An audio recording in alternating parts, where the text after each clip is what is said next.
David, thanks for coming on the show. It's an important moment of remembrance. I wanted to ask you to start off with it. For your family, it's not an abstract, though, is it, this day? It's a central event in the story of your family and where you come from. Can you tell me first about your family and your mum's early life? Yeah, so my mum was born in 1939 in Nazi Germany, in a place called Königsberg, which is no longer in Germany. After the war, it became Russian, it became Kaliningrad, and I actually went there when I did Who Do You Think You Are for the BBC. By the time my mother was born, my grandfather, who'd been a successful man in Königsberg, he ran a brick factory, he was an industrialist, you know, he was doing well. But by that time, the Nuremberg laws had obviously been established, and actually he himself had been in a concentration camp, because it's not that well known, but some concentration camps were set up before the war, like Dachau, and after Kristallnacht, which, if anyone doesn't know, was in 1938 when Jewish businesses were stormed by stormtroopers and glass was smashed, which is why it's called that. After that, many, many Jews, something like 300,000 Jews, were arrested and taken to these camps.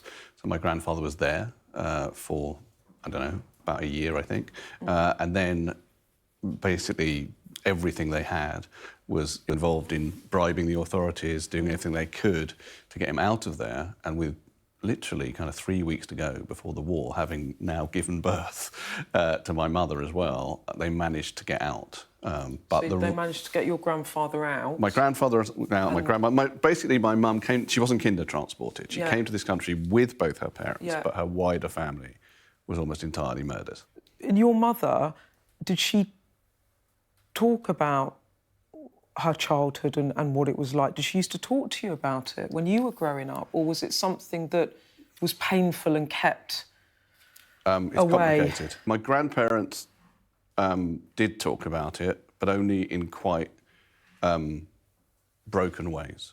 So, for example, my grandmother, who I was pretty close to, Otti Fabian, but who wanted to appear English because I think she was terrified of her seeming German and being identified as a German Jew even after the war. I remember asking her if she had any brothers and sisters, and she said, "You'll have to ask Mr. Hitler about that." And I remember thinking, what? That bloke they sing about on Dad's Army? What are you talking about? When I was 10, I asked this. And what she meant was that there was brothers and sisters who she didn't know what they were. She didn't know what happened to them, which is an extraordinary thing when you think about it, just have no idea what happened to your brother and sister. It must be awful. And you can never be at peace, right? Because there's this unfinished... Never at peace. My mother didn't have any memory of Nazi Germany, but there are things about my mother that in later life I've thought are just incredibly painful to think about. So my mother's name was Sarah Baddiel. That was a name given to her by the Nazis. All Jewish females registered after 1935 had to choose specific names from a list. They all had to have the middle name, Sarah, and they could choose their first names from a list of really horrible names. My mum's original name was Fromit. Fromit Sarah Fabian, her original name. But that was a name that she completely disavowed in later life. She wouldn't hear the fact that her real name was Fromit. It actually means, which is completely wrong for my mother, it means something like, in a medieval way, pious one. It's not one of the really horrible ones. It means pious one, which is very wrong for my mother. But it spoke to her of the fact that she was given names handed down by the Nazis. My mother was an extraordinary woman, great in 1,000 ways, but also really, really damaged. She was really damaged and, you know, really traumatised, I think, in ways that she couldn't quite work out herself. And even though she came over as a baby, you have to understand the inheritance of trauma. So she grew up, whether or not she got out of Nazi Germany, but she grew up with two people whose lives had been totally ripped apart, who had lost their families, who had lost their livelihood, who were disenfranchised and humiliated for many years in Nazi Germany, and then had a very unstable life in Britain. And that means that it was really, really difficult for her to sort out who she was and how to live her life. And the mistakes she then made are all to do with that. Well, how did that cascade down to you in your childhood? Or didn't you realise at the time? I don't think I realised at the time. My mother was just... That's a whole other story. And she was a complicated parent. you know, in ways that I kind of celebrate, because I think the way in which she was a complicated and strange parent have made me who I am, and I'm happy with who I am. But I now see it was all to do with her having come from this incredibly traumatised home background. And having traumatised parents that were then bringing her up. Yeah. And what about you, David? Because your personal experience, tell me about your visit to Auschwitz. You said you were kind of frightened about going. When I went there, I was frightened in a kind of... I think I was frightened in a horror film way. I just thought this is one of the most horrific places there's ever been. It's going to come home to me, the horror of hearing about it. It's still really difficult for the human imagination to reach that place where you think, this happened here, this unbelievable horror happened here. And also, it's not abstract for your family. No, well, it's really not. Because... and that's the thing that strikes me. I mean, I've also been...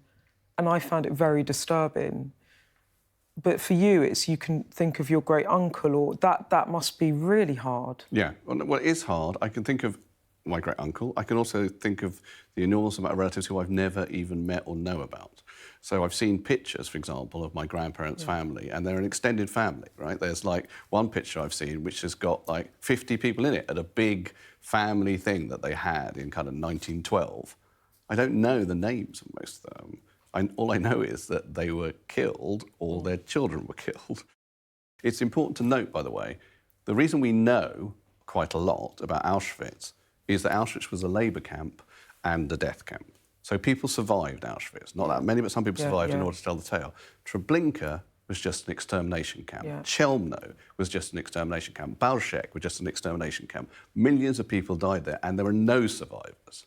And people don't even know the names of these camps, really, do they? No. And so that's also the issue, is a lot of people don't know exactly what happened to their relatives, and that can make it very difficult. We talk a lot about closure now in our society, about getting through trauma, but how do you get through it if you can't completely trace it? Am I right in thinking that you have embraced your Jewish identity more as you've got older, that you feel more Jewish now, that you want to know more about your family, and that has something that's evolved for you? It seems to me that it has. Yeah, that's true. I think it's complicated for me because, as I've often said, I'm an atheist, which is an important point for me because I think people think that anti-Semitism is a type of religious intolerance. In general, it's not. It's racism, and you can tell it's racism because me being an atheist would have got me no free passes out of Auschwitz. And that's very important. But as I got older, I have felt more Jewish. And in terms of the Holocaust Memorial Day, what do you want people to be thinking about on that day? Or is it more you want it to be acknowledged? Education is the key, so that people actually know the detail of the Holocaust. There's one other thing, I think, which is to do with what I talk about in my book, Jews Don't Count, which is, you know, my book is about how progressive people, to some extent, downgrade anti-Semitism amongst the other things that they care about. And one way which you see this is what you might call Holocaust fatigue. I was going to ask you about that, yeah. What do you mean by that? Well, what I perceive it as is kind of, yeah, we sort of know about the Holocaust. Can we move on to other subjects? And also, I guess, further on, a sense of, like, which is a misnomer, this is a white-on-white tragedy, which it isn't, because the Nazis classified Jews as non-white. And so, therefore, we need to focus on other things because we focus too much on this, because we live in a culture that focuses on ourselves. But we need to understand that the Holocaust still sits at the centre of all this as a particular type of atrocity where an ethnic group, a civilian ethnic group, were targeted by a genocidal state machine. For a long time, in the years after the war, people said never again, and that it seemed to be the accepted position, never again. Anti-Semitism continued to exist, but it felt like it was on the margins, spewed out, you know, by crackpots. And it doesn't really feel like that today, though, does it? It feels centre stage. Do you feel that? Well, I certainly think it's been normalised. Coming from? Where's it coming from? Is it the sort of mainstreaming of hard-right politics in the US? What's it about?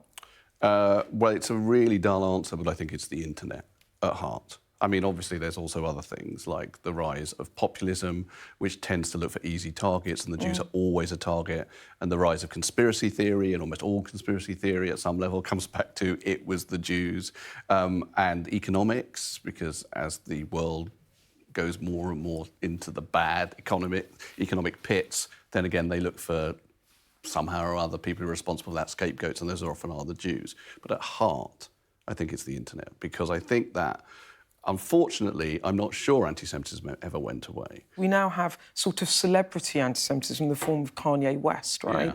How troubled were you by that? And how cross were you with the likes of Elon Musk for giving a guy a platform again in which he can put this stuff out? I kind of feel just sad about it, and my approach to it is, because my son's like a big fan of Kanye, you know, and my son is, you know, the descendant of Holocaust survivors, and so in a way, how does he reconcile it with complicated conversations, you know, and maybe you can't reconcile it. Do you know what I mean? You can't reconcile it. Kanye says unbelievably anti-Semitic stuff, drawing on, it should be said, this is a really important thing, very, very ancient anti-Semitic tropes. One key thing about what Kanye says is that anti-Semitism is often seen by people as punching up. So they don't see it as racism, because what they see is that Jews are powerful. So Kanye will say things like, Jews are in control of the music business. I'm finally throwing off the shackles of how Jews won't let me speak about this, that and the other because they're in control. He then says, I'm going to go DEFCON 3 on them all, but it comes from a sense of this is a rebel yell against a race that is controlling us. And the problem with that is that it doesn't sound like a far-right person saying, you know, look at these scum, I'm just going to kill them. It sounds like someone fighting the good fight, right? And that is actually what Hitler, who Kanye has said he's an admirer of, that is also how Hitler sounded to some people. But then someone like Elon Musk takes it and he allows him back onto a platform. What does that, you know, you use Twitter a lot. What does that make you think about Elon Musk? I mean... OK, that's a whole other issue, Beth, which is like free speech and what people should be allowed and Twitter and blah, blah, blah. I mean, what I think is that free speech is never... It seems to me to be qualified in all sorts of ways.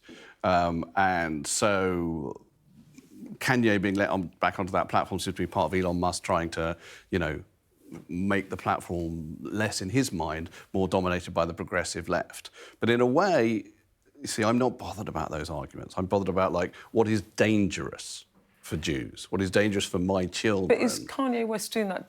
I think he's doing something... No, obviously, I do think it's dangerous. I think it's actively dangerous. In my documentary, I did a thing where I went back to my primary school, which is a Jewish, Orthodox Jewish primary school, and told people, which they didn't seem to know, that this school has to do security drills because of the possibility that a gunman is going to come and kill 7-year-olds. And what I didn't show is they also have 24-hour security in these places, which is true of virtually every Jewish school in the UK. Elon allows him on the platform, Kanye says what he says, and neither of them think about the actual real life... The consequences. The consequences of saying Jews are in control, Jews are making your life worse, Jews are... I mean, to be fair, I mean, Elon Musk did suspend him again from the platform. He did do that. But by that point... Yeah. I mean, the point is these are very, very powerful voices.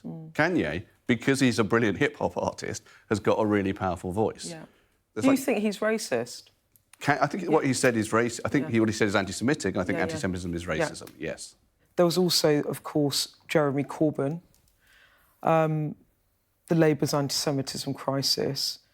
How damaging was that, and how much did that cause a resurgence of anti-Semitism in the UK? Well, I think that there was unquestionably anti-Semitism on the far left, and some of that infiltrated the Labour Party, more following Corbyn's appointment. And what I always felt, which is perhaps slightly different, because I was never one, actually, who believed things like this is an existential crisis for the Jewish community and things. I never believed that. What I did believe is that Jewish people do feel threatened. I sometimes feel threatened by this. I certainly feel threatened by the fact that we're trying to talk about it. We're trying to say, particularly some of us whose political homeland might be on the left, we're trying to say there's a problem here. There are some voices here that we feel are crossing the line into something that is sort of dangerous for Jews or whatever. And that was dismissed when a minority says this is racist. Right? Your job is not to say, no, it's not, we're not interested and there are more important things to say. Can I ask you directly, did you think Jeremy Corbyn was an anti-Semite? I actually don't think that straightforwardly, no. I don't think that straightforwardly because I absolutely do not think that Jeremy Corbyn, in the front of his mind, hates Jews.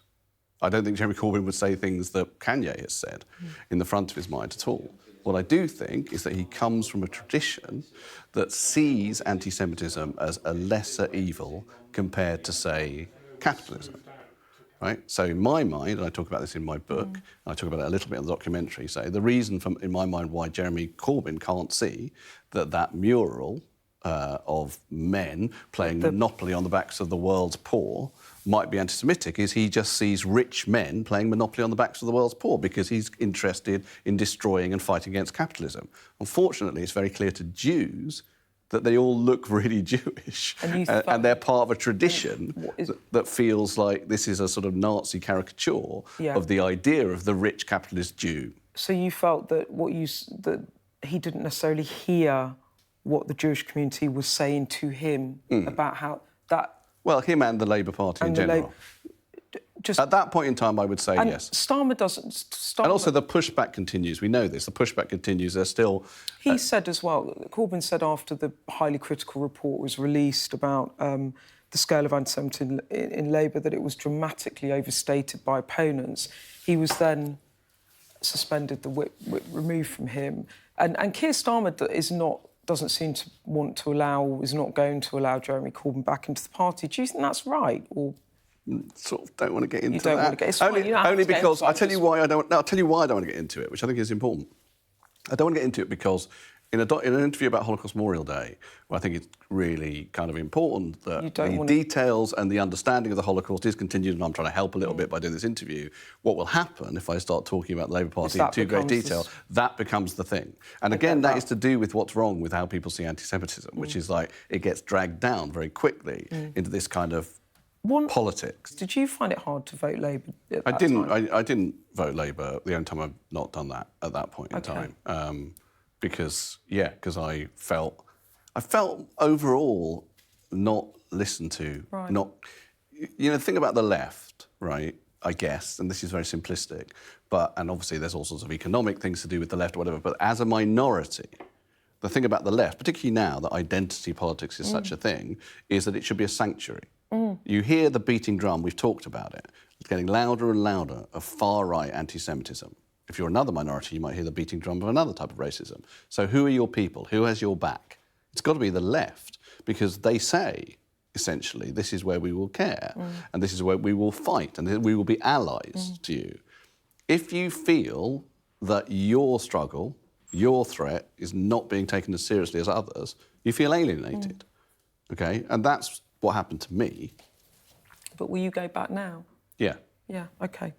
Well, look, let's go back. Go back, by the way, I'm not a member. I've never been a member of any particular party, but I'll vote for them. Can I just say one other thing about the Labour Party, actually, just come back to, even though I didn't want to, which is one thing that you do hear a lot, is that Corbyn did various investigations into it. I think the Chakrabarti report. Yes, he did. And then more recently the Ford report. Yes. I'm also interested in the fact that I think they were into different things, but they were primarily into anti-Semitism. Almost any other investigation into racism would involve a member of the minority heading that report, would it not? Generally, I can't imagine a report into anti-black racism now in which there was not a black person at the head of that report. That would be seen as intensely racist. But Shami Chakrabarti is not Jewish, and Martin Ford is not Jewish. So what's that about? Is there a sense in which... What do you think that's... Well, I think there's a sense in which a Jew would be seen as biased. And again, that's a Jews don't count phenomenon, because that's not thought about when other types of racism are investigated. Like even the much criticised Sewell report, that was headed and involved people from the minorities concerned. I want to talk to you a bit about your Jews Don't Count, both your book and your documentary. And there was a very interesting aspect in that about relating to the Holocaust, that you suggest that the sort of focus on the Holocaust can also mask the sort of anti-Semitism you're talking about. Can you explain that a bit, David? Well, all I'm talking about that is that I think that, as I mentioned earlier, that people can sometimes imagine that the Holocaust is the be-all and end-all of anti-Semitism. What it is, it was the culmination of centuries of anti-Semitism. And there's also a slightly subtler point, which is a woman called Dara Horn, who's written a brilliant book called People Love Dead Jews, pointed something out in my documentary, which is that sometimes someone, Kanye has not done it, he's refused to do it, but someone who publicly says something anti-Semitic if they do decide to apologise, they'll be taken to somewhere like the Washington Holocaust Museum, and they'll see images of the Holocaust, and then they'll do their apology. And her point is, that sets a very high bar for anti-Semitism. That suggests that the killing of 6 million Jews is what anti-Semitism is, and anything less than that doesn't really matter. And I agree with her about that. Yeah, so it becomes trivialised almost. Well, it becomes both trivialised and gigantised, because it's like, I experience what you might call, there's a website that was very successful for women called Casual Sexism, right? I think I experience casual anti-Semitism practically every day.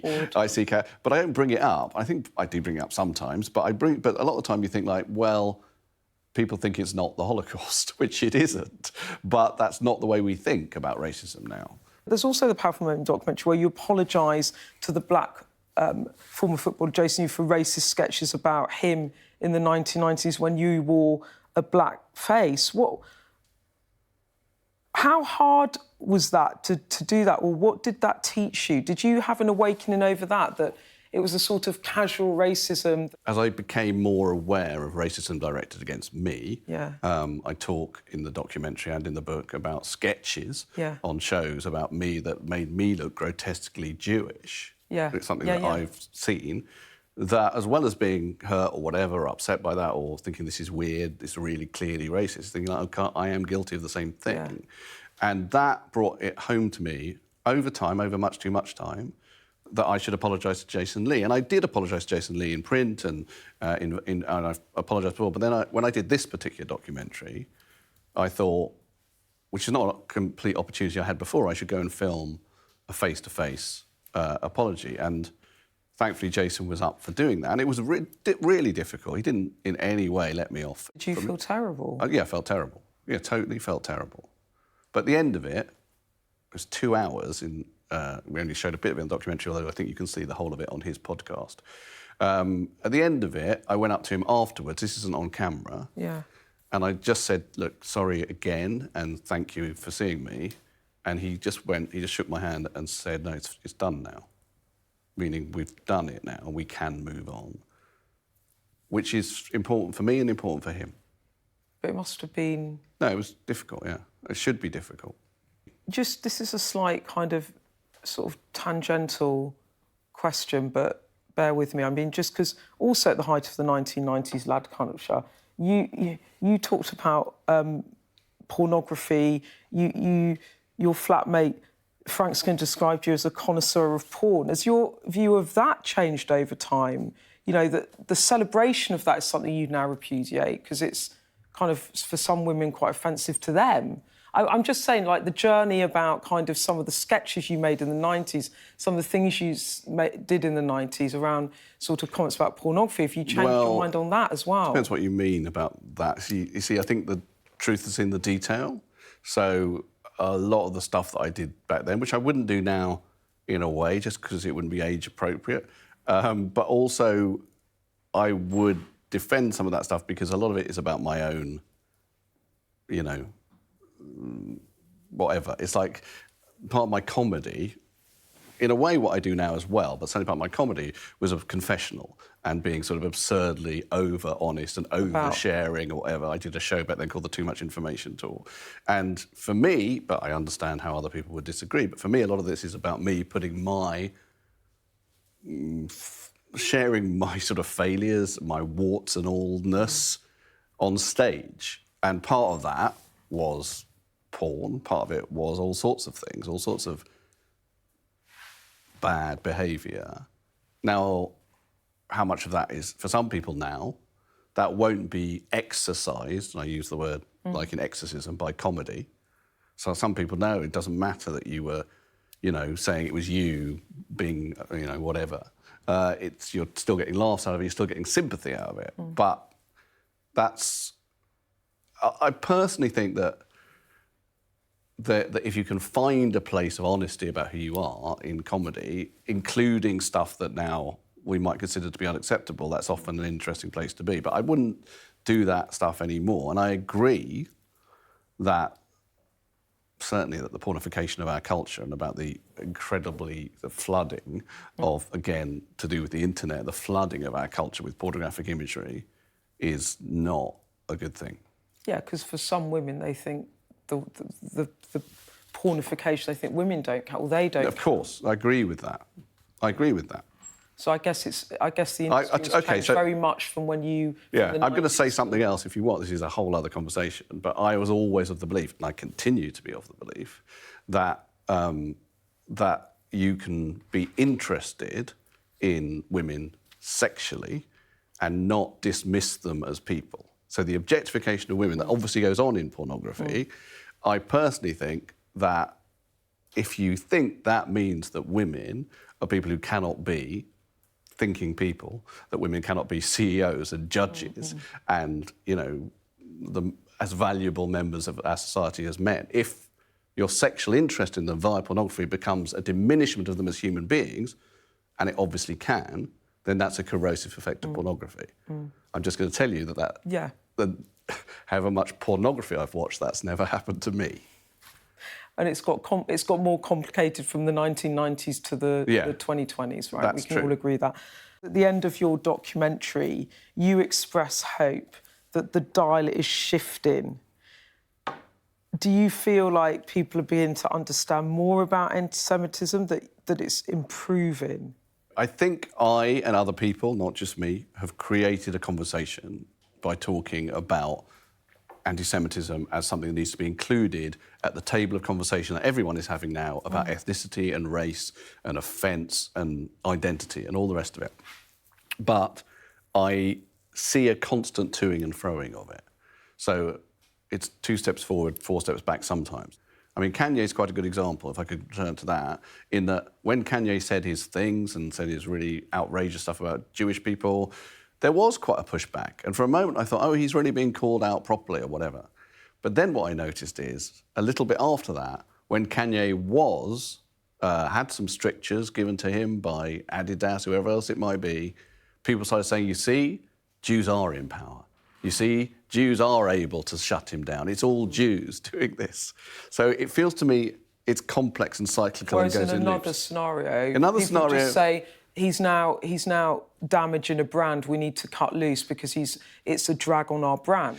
Progressive people particularly say this, which is there's no such thing as cancel culture, there's just free speech and then there's consequences for free speech, there's accountability. So in Kanye's case, you might consider, if you're going to follow that model, well, accountability involved him losing contracts, you know, and all this kind of stuff. But it came with this spin, which is the accountability isn't just accountability, it appears to be something handed down by these unseen people. Jews seem to somehow be doing that. And that is not hopeful. I'm going to try and end on a hopeful note. I think the conversation is shifting. I do think people are more aware, which is the most important thing, of anti-Semitism and how it can spiral into something extraordinarily violent. I think people are more aware of that than they were, and they hold it in their minds more, and part of that is, without doubt, Holocaust Memorial Day. I would say, you know, it's important to remember those we have lost. I do it. I light a candle for my great uncle. I light a candle for the people I don't even know who I lost. But I'm also trying to do something else, which is because that's about the past, which is to say there's an uncertain future and a dangerous future. And this is where it can go. And don't pretend that just because it happened what feels like a long time ago, it can never happen again. And so I think that's the point. That's the constructive point. You keep saying this, you keep reminding people, and then maybe it won't happen again. Well, David, thank you so much for coming to talk to us about it today. It's a pleasure.